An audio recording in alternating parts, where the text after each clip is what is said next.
Recently, VILTROX sent me this 13mm f1.4 for APS-C cameras, and it's definitely the most popular lens they've ever made, and some are even calling this is the lens to beat in 2023. Being a 13mm APS-C lens, that's 20mm in the full frame equivalent, which puts this lens in the ultra wide angle lens category, which are typically very expensive and very difficult to make. So cheaper lenses from third-party manufacturers usually results in a lot of vignetting and a lot of distortion for ultra wide angle lenses. But I'm very surprised with the performance of the 13mm VILTROX lens. So I'll be comparing it to the 16mm from Sigma, which we all know is super sharp with great autofocus. So I've been using this lens a lot on my Sony a7 IV, my Sony a6600, mainly for video work, a couple of portraits, but I've been loving using this lens for a vlogging lens. So in this video, I'll be rolling some photo and some video examples as we talk about why this lens is so popular.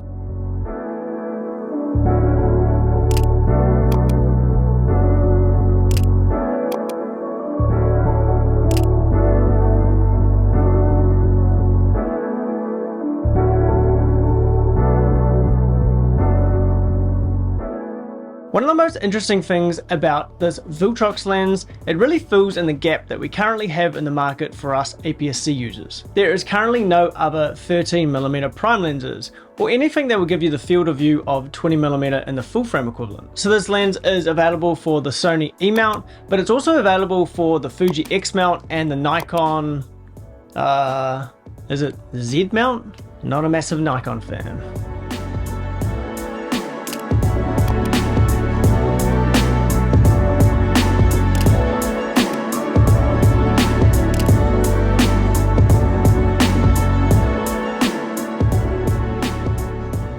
Firstly, we're just going to jump into the build quality of this lens, as this is something that really surprised me. It's just like other VILTROX lenses, it's made out of metal. Even the hood is made out of metal, which makes it a little bit more heavy, but it gives it that premium feel, just like a Leica lens or even a Fuji prime lens. It has a very smooth stepless aperture ring, making it great for video for adjusting your live exposure, almost like having an internal ND. The focus ring is extremely smooth, the autofocus is very quiet, it's very fast and very smooth because it has a stepper motor. A STM or a stepper motor really just means it avoids those digital pulses you get with some lenses that aren't really smooth. You only really notice that a lot for video work. Sadly, it doesn't have a weather sealing gasket on the back. This is a little bit of a worry for me, as you can get moisture and dust into the lens, or more importantly, into your camera sensor. But right here is definitely the best feature of all, as it has a USB-C port for firmware updates. So you're probably wondering, is this lens any good? Well, wide open, it is extremely sharp.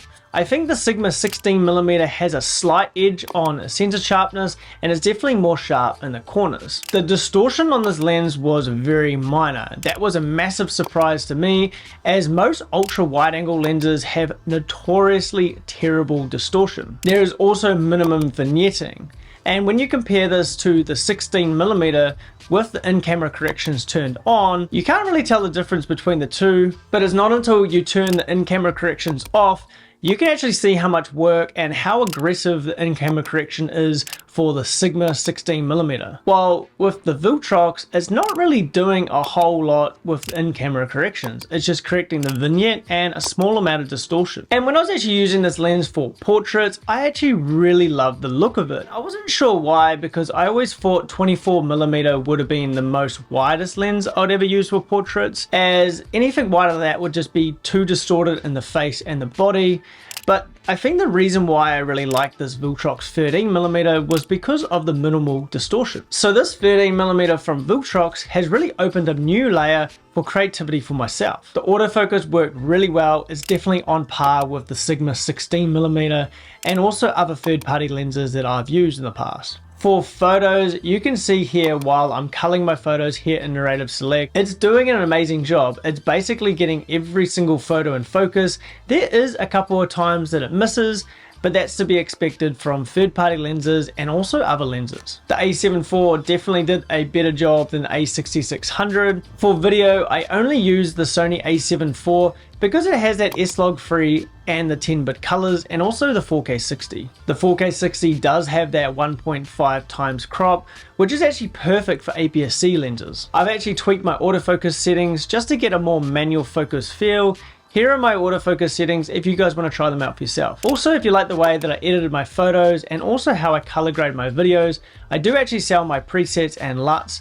They're all linked down below. If you jump onto my website, you can sign up for a free LUT and a free preset to try out. You'll also get a very generous discount code. Also, everything mentioned in this video and all the gear that I use will be linked in the description below. So make sure you go down in the description area and check out all those links. So I think VILTROX did a really amazing job making this lens, and it really performed well against the Sigma and also other third-party glass. They're giving other third-party glass manufacturers a run for their money, and I'm really excited to see the other lenses that hopefully VILTROX will be bringing out this year. I think overall it did outperform the Sigma just because of the build quality, the minimal amount of distortion, and the vignette. The Sigma was a little bit sharper, but the VILTROX is definitely built better. It's built like a tank, and it's a welcome change to seeing stepless aperture rings on APS-C lenses. It really fills in a void in the market right now to have an APS-C lens to give you that 20mm field of view in full frame cameras. It's a great lens for photography, especially you astrophotographers out there, but with its focal length and field of view,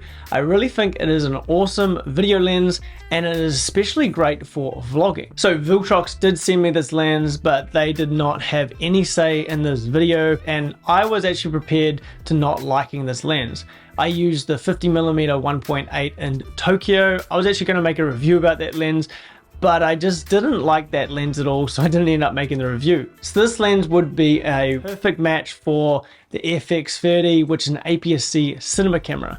With the video capabilities of this lens and a more video-centric lens, I really think that would be an amazing combo. If you guys want to see a more in-depth video about the Sigma 16mm, I actually did a video about it. You guys can watch that here. Or make sure you like this video, subscribe if you feel like it, and hopefully we will see you guys next week. And just have a good week and go out, use your camera, have some fun. We'll see you next week.